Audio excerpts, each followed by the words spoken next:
उसका जीवन कच्ची मिट्टी हर सांचे में वो ढलती है।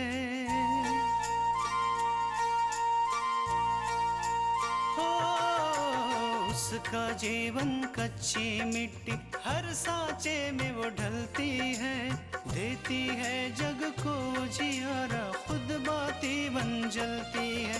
अपनों के नाम वो कर जाती है।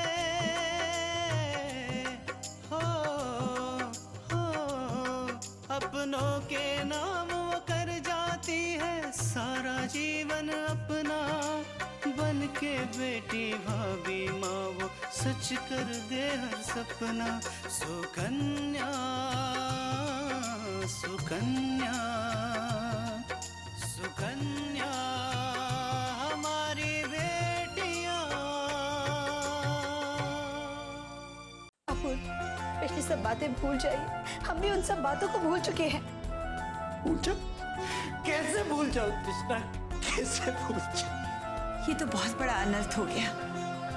इस बेचारी ने तो ऐसा सोचा भी नहीं होगा कि ये सब करने से ऐसा हो जाएगा। तुमको और विशाल को एक रिश्ते में हमेशा हमेशा के लिए बांधने के बदले में ऐसा अनर्थ हो जाएगा।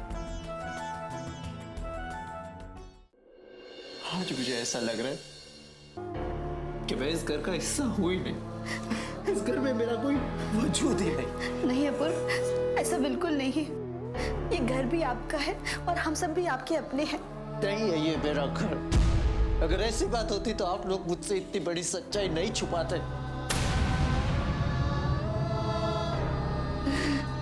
बाबूजी मुझे समझा समझा कर थक गए, लेकिन मैं उनके खिलाफ हो गया था। बाबूजी मुझसे बहुत बड़ी गलती हो गई, मुझसे बहुत बड़ी गलती हो गई। अपूर्व, हम जानते हैं कि सच्चाई जानने के बाद आपके दिल को बहुत ठेस पहुंची, लेकिन हमारा यकीन मानिए, हम शुरुआत में आपको ये बात बताने की कोशिश कर रहे थे, लेकिन आपने हमारी बात सुनी ही नहीं। और फिर समय के साथ जब हमने देखा कि माँ जी पूरी तरह से बदल गई हैं और उन्होंने हमें अपनी बहू मान लिया है और सच्चे दिल से हमें स्वीकार कर लिया है, तो फिर हमने सोचा कि माँ जी के बारे में या बीती हुई बातों के बारे में बात करके कोई मतलब नहीं निकलता। मतलब था तृष्णा, मतलब था। मैं तुम्हारा पति हूँ और एक पति होने के नाते तुमसे सच जानने का मुझे पूरा हक था, लेकिन तुमने मुझसे सच छुपाया, कुछ नहीं बताया मुझे। अपूर्व, आप मुझे माफ कर दीजिए। हम आपसे वादा करते हैं कि आगे से हम आपसे कोई बात नहीं छुपाएंगे। हम वादा करते हैं हम सब कुछ सच सच बता देंगे, लेकिन ये समय इन सब बातों का नहीं है। अभी माँ जी को आपके और आपके साथ की बहुत जरूरत है। तृष्णा, आज मैं ना तो माँ के बारे में कुछ बात करना चाहता हूँ और ना ही सुनना चाहता हूँ। लेकिन अपूर्व, तृष्णा, ना तो केवल मैंने अपने पापा को खोया, आज मैंने अपनी माँ को भी खो दिया मैंने अपनी माँ को।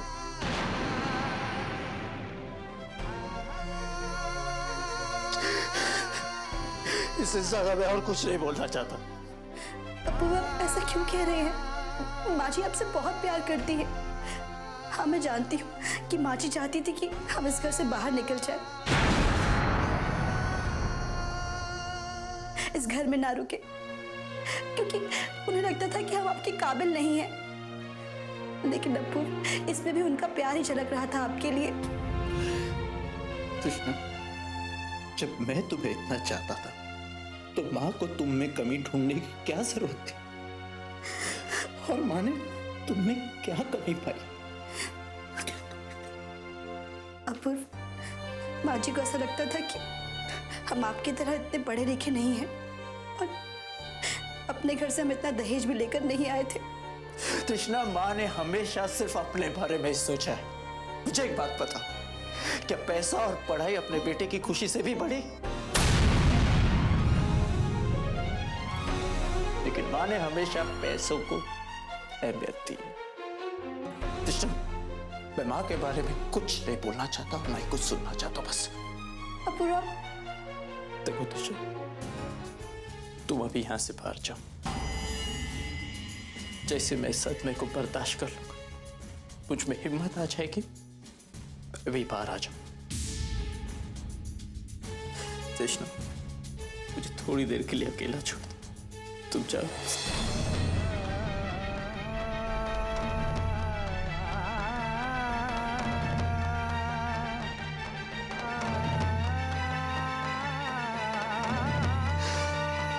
बाबूजी, बाबूजी मुझे माफ कर दो, मुझे माफ कर दो, मुझे माफ कर दो बाबूजी।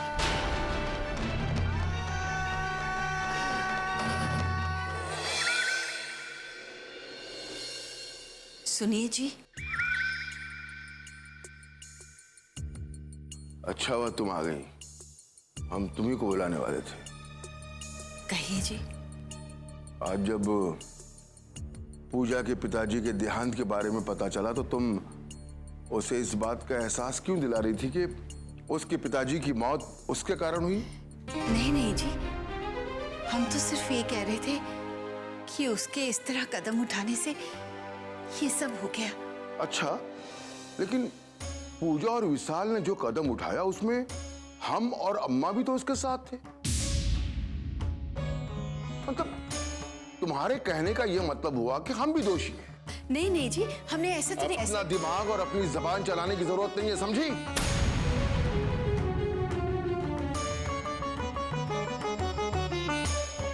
माना कि विशाल की शादी के बाद तुम सास बन गई, लेकिन आज भी तुम्हारी इस घर में वही जगह है जो पहले थी।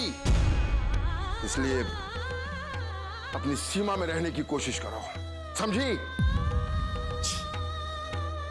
और हाँ, तुम कुछ कहने आई थी, बोलो।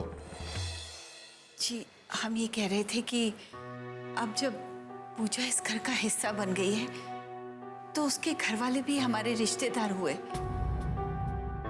हाँ तो हमें लग रहा है जी कि हमें वहां जाना चाहिए कल्याणी जी से अफसोस करने। तुम्हारा दिमाग ठिकाने पे है या कहीं छोड़ आई हो तुम? भूल गई अपूर्वा ने विशाल और पूजा का कितना अपमान किया?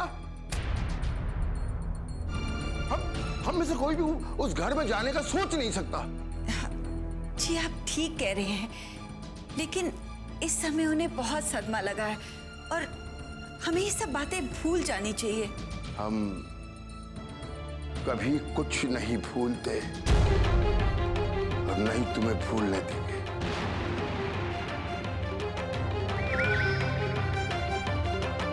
हमारे यहां से उस घर में कोई नहीं जाएगा, समझी? जी। हाँ, अगर तुम चाहो तो उन लोगों से फोन पर बात कर सकती हो। इस बात की इजाजत हम तुम्हें दे सकते हैं। जी, ठीक है, मैं कल्याणी बहन जी को फोन कर लूंगी।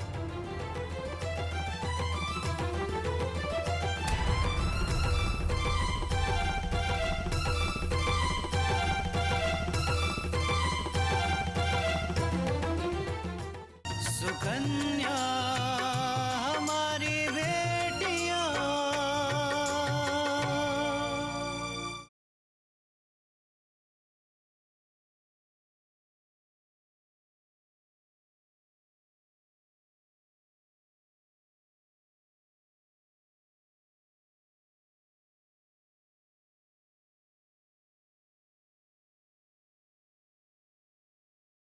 सुकन्या हमारी बेटियां।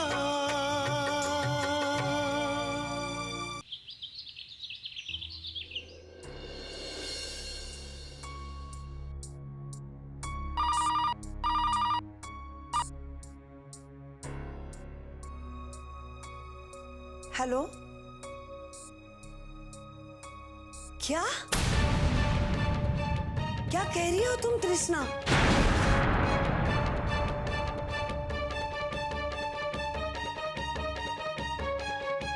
पूजा को ऐसा नहीं करना चाहिए था। तृष्णा इस वक्त अपूर्व से बात करने का कोई फायदा नहीं है।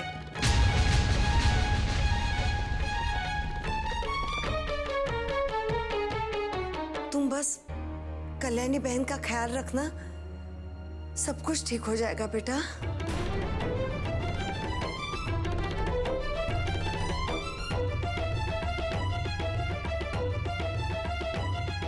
क्या हुआ पार्वती? ईशा क्या कह रही थी? बोलो माँ, क्या हुआ? पूजा ने दीनानाथ के बेटे विशाल के साथ भागकर शादी की। क्या? लेकिन कब? जब पूजा की शादी होने वाली थी, उसी रात उसने भागकर शादी की।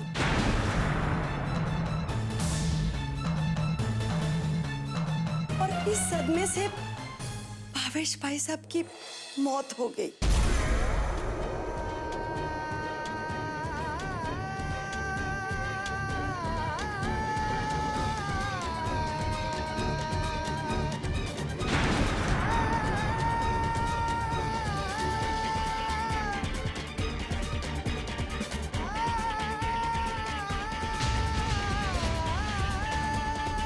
ये तो बहुत बुरा हुआ। पूजा को ऐसे नहीं करना चाहिए। मैंने कहा था ना, मैंने कहा था आपसे कि दीनानाथ जी कुछ भी कर सकते हैं।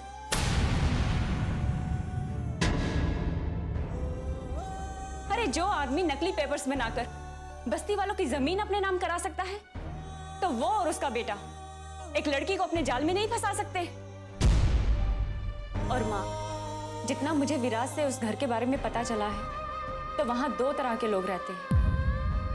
एक वो जो दूसरों की मदद करते हैं, और दूसरे वो जो जबरदस्ती दूसरों की चीजें छीन लेते हैं। पता नहीं पूजा कहाँ होगी, पता नहीं उसे ये बात मालूम होगी भी या नहीं, और क्या बीतेगी उस पर। पूरी जिंदगी वो इस कलंक के साथ जिएगी कि उसके एक छोटे से गलत कदम की वजह से भावेश जी की मौत हो गई। आप जैसा सोच रहे हैं ऐसा कुछ नहीं हुआ है आकांक्षा के पापा। मैं कुछ समझा नहीं। आज पूजा विशाल के साथ घर आई थी, लेकिन जब अपूर्वा ने उसे घर आने से मना कर दिया, तो उसने गुस्से में आकर सब आरोप तृष्णा पे लगा दिए।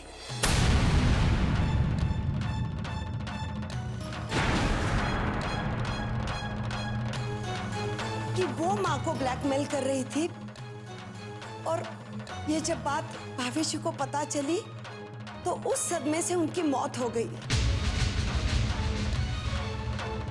माँ, ये तो बहुत बुरा हुआ। अगर पूजा की इन बातों से फिर से दीदी और जीजाजी के बीच में कोई गलतफहमी हो गई तो? इतनी मुश्किल से तो उनकी गाड़ी पटरी पे आई थी। नहीं बेटा, लेकिन ऐसा नहीं हुआ। अपूर्वा ने पूजा को साफ साफ मना कर दिया। अपूर्वा ने कहा कि इस घर के दरवाजे तुम्हारे लिए हमेशा हमेशा के लिए बंद है।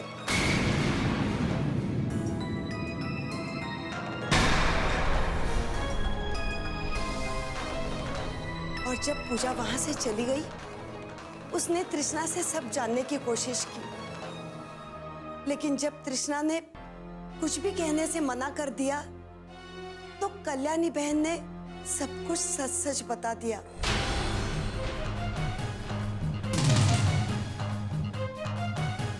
कल्याणी बहन ने बताया कि उन्होंने कभी तृष्णा को बहू के रूप में स्वीकार नहीं किया, और उसे घर से निकालने की कितनी कोशिश की।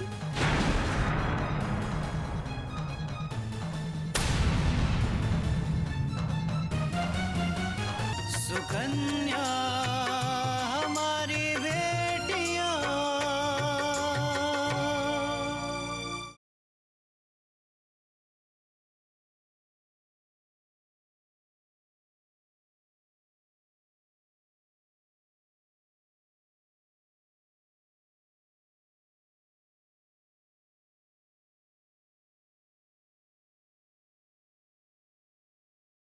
सुकन्या हमारी बेटियां, और उसे घर से निकालने की कितनी कितनी कोशिश की,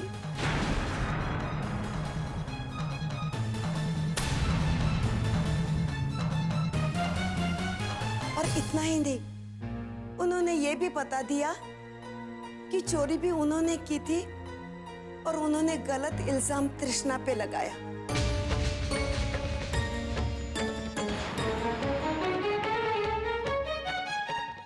यह सब जानने के बाद अपूर्वा अपनी माँ पर बहुत गुस्सा हुआ और साथ ही वो तृष्णा पर भी गुस्सा हुआ।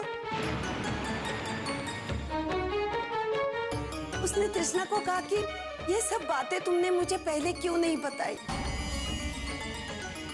अब हालात ये है कि अपूर्वा अपने माँ से बात नहीं कर रहा है। हे भगवान, पूजा ने ये क्या कर दिया? पूजा तो पहले से ही ऐसी थी माँ। उसे ना तो रिश्तों का ध्यान रहता है और ना ही बड़ों का लिहाज। तो जो भी हो आकांक्षा, लेकिन पूजा ने विशाल के साथ शादी करके बहुत बड़ी गलती की। दीनानाथ का परिवार बहुत खतरनाक है। पता नहीं पूजा के साथ कैसा व्यवहार करेंगे। नहीं पापा, दीनानाथ जी पूजा को कोई तकलीफ नहीं देंगे, क्योंकि पूजा के इस कदम से जीजा जी का सर शर्मिंदगी से नीचे झुक गया है।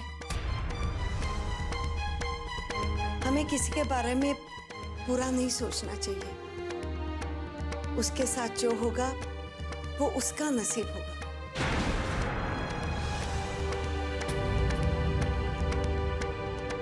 पूजा की शादी ने तो कल्याणी बहन की जिंदगी बर्बाद कर दी। पति का साथ छूटा ही और साथ में बेटा भी उनके खिलाफ हो गया। पता नहीं ये दोहरी मार कैसे बर्दाश्त कर पाएगी।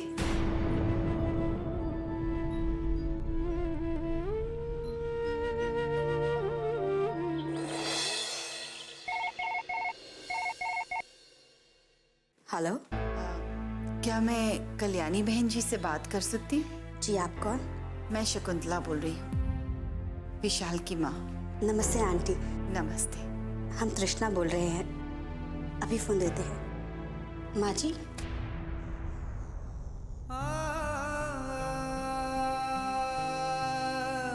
माँ जी, माँ जी, शकुंतला आंटी का फोन है, आपसे बात करना चाहती है।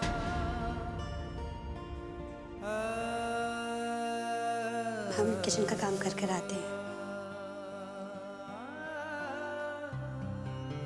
हेलो। हेलो कल्याणी बहन जी, कैसी हैं आप?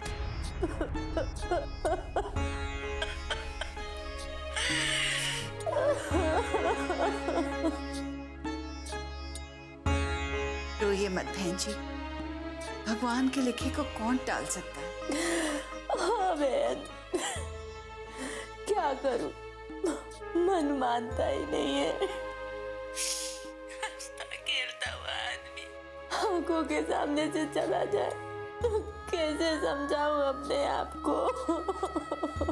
हम समझ सकते हैं बहन जी कि आपके मन पे क्या बीत रही है। हमें तो यकीन ही नहीं हो रहा कि भावेश भाई साहब हमारे बीच में नहीं रहे। मेरे साथ बहुत बुरा हुआ बहन जी। अब जब जिंदगी की आखिरी बेला चल रही थी तभी उन्होंने मेरा साथ छोड़ दिया। सुकन्या हमारी बेटियां,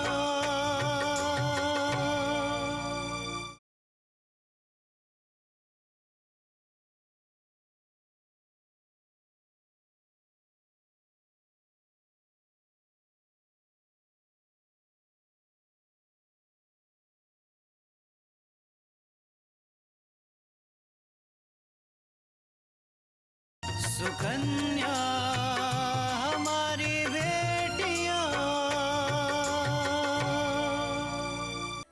अब जब जिंदगी की आखिरी बेला चल रही थी तभी उन्होंने मेरा साथ छोड़ दिया। मुझे अकेला कर दिया।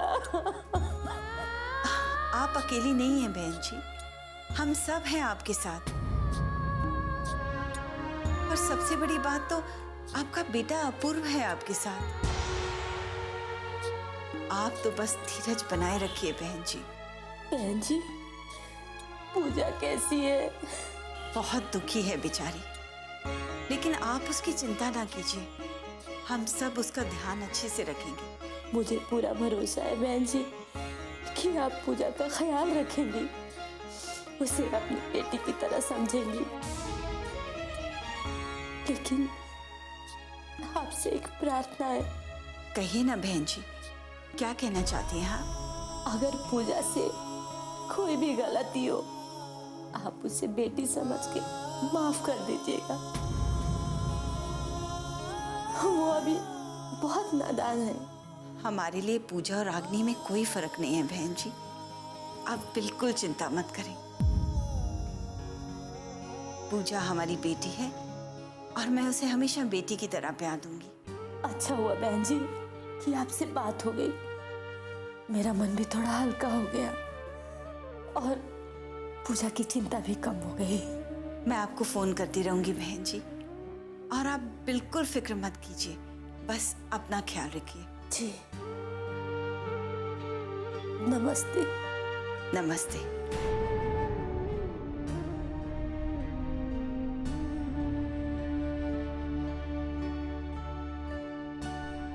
माँ जी, माँ जी, इस तरह रोने से जाने वाले वापस नहीं आते। आपको बाबूजी की अच्छी बातों को याद करना चाहिए। क्या याद करूं दुल्हन, मैंने उन्हें कभी सुख दिया ही नहीं। जिंदगी भर कमी की रोना रोती रही, और जब मुझे समझ में आया तो तुम्हारे पापा मुझे छोड़ के जा चुके थे। माँ जी, इस तरह पीछे मुड़कर देखेंगी तो आपको दुख ही होगा। आपको कम से कम इस बात की खुशी होनी चाहिए, आखिरी समय में ही सही, लेकिन बाबूजी आपके साथ थे, खुश थे, संतुष्ट थे। नहीं दुल्हन, तुम्हें पता नहीं है कि वो अपनी अधूरी इच्छाओं के साथ इस दुनिया से चले गए। वो चाहते थे कि पूजा की शादी के बाद हम उनके साथ बाहर घूमने जाएं, उनके साथ वक्त बिताएं। लेकिन मेरे नसीब में तो ये सब था ही नहीं।